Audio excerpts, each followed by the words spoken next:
Vậy hả? Lỡ hết chưa hết đám luôn trời. Vì lòng an quê em rung lúa ngàn, bờ tre sương mát thấp thoáng trắng những cánh con.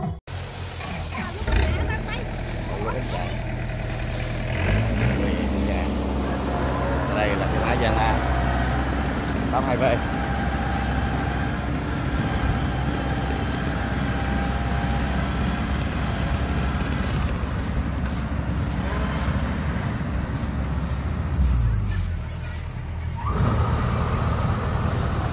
Giang A 82V rồi.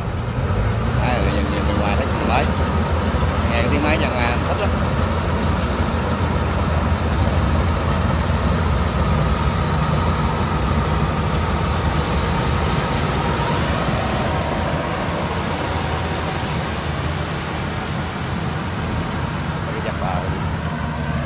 Vào thì theo được trồng luôn.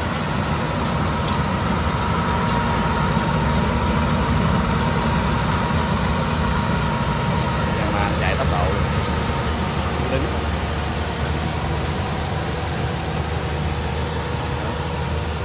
chạy tốc độ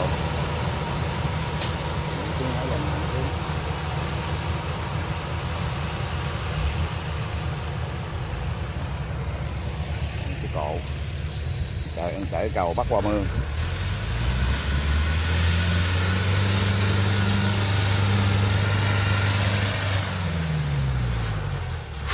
Trời ơi,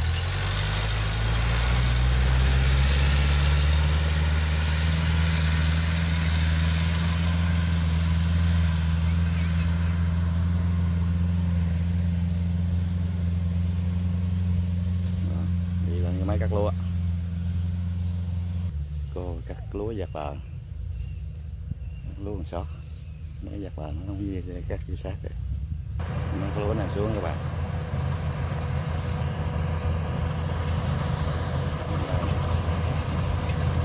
Nữ hứng lúa này.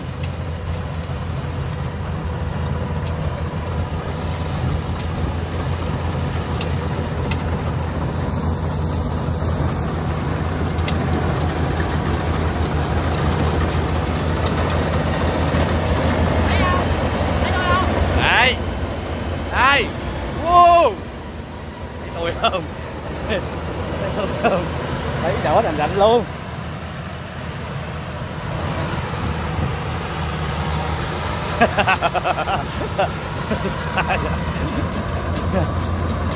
Đấy.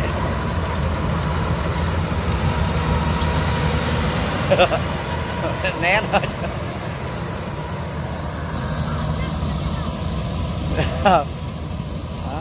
Đó là né đi. Đây nè, né về sấy đỏ rành rành luôn. Chẳng là tốc độ cả.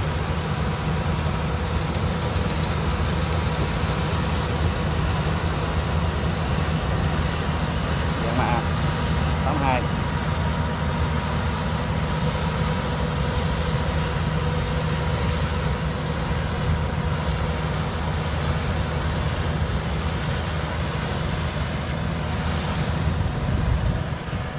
Đứng chạy vào luôn, cái tiếng máy Yamaha nghe nó im mà đã lắm. Cô ta thái ngoài Yamaha tiếng máy nó im á. Theo cảm nhận của Vũ vậy, không biết anh chị bạn sao.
có một người hứng sao kịp trời. Này ông chạy không hết tốc độ nữa. Lên thêm người kìa. Tưởng có một người.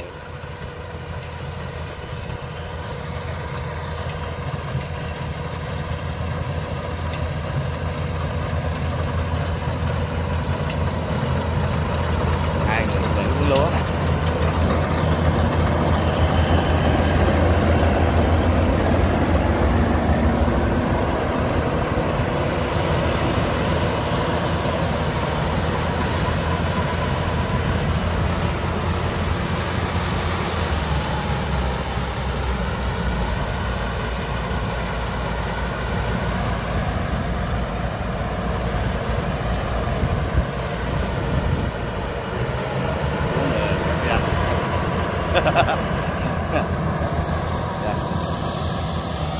Hồi nãy tưởng ngồi hứng lúa luôn chứ ai lên hứng phụ. Nãy tưởng ngồi hứng lúa luôn chứ. Long ngồi hứng luôn. Vậy hả? Lỡ hứng chưa hết đám luôn trời.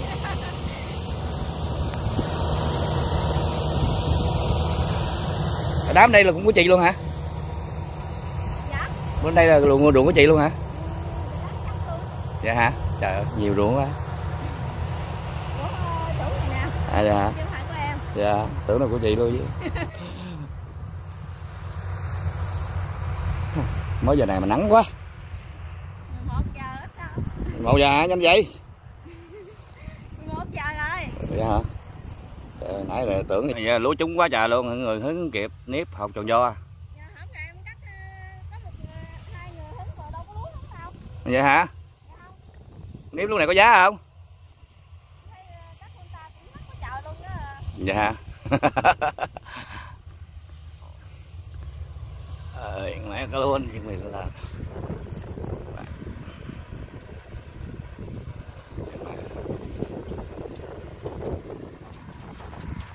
rất là vui tính.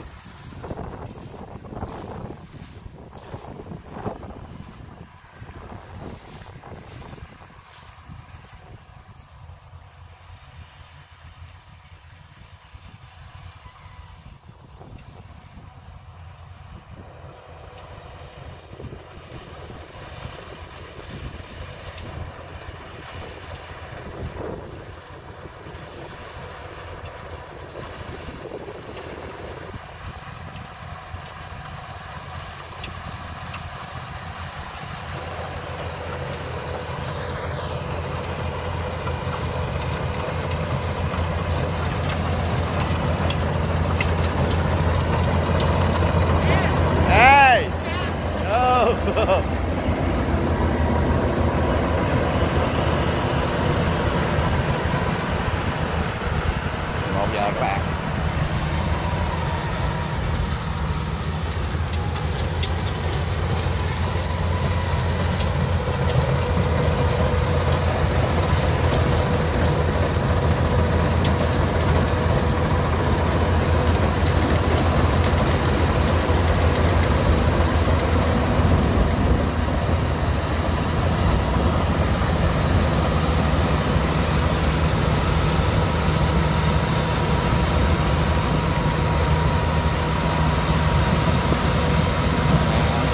Rất là kỹ.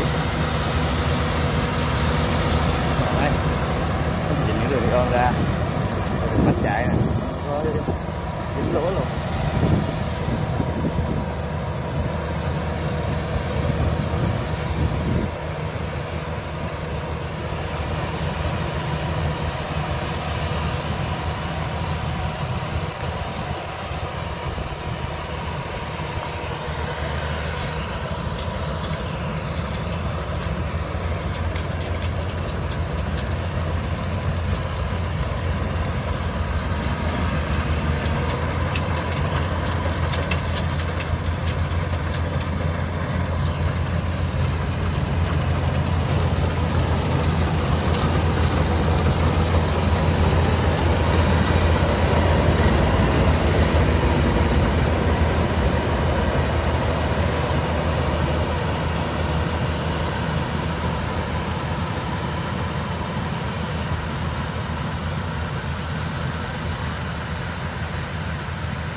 video của Long An dấu yêu tới đây cũng kết thúc.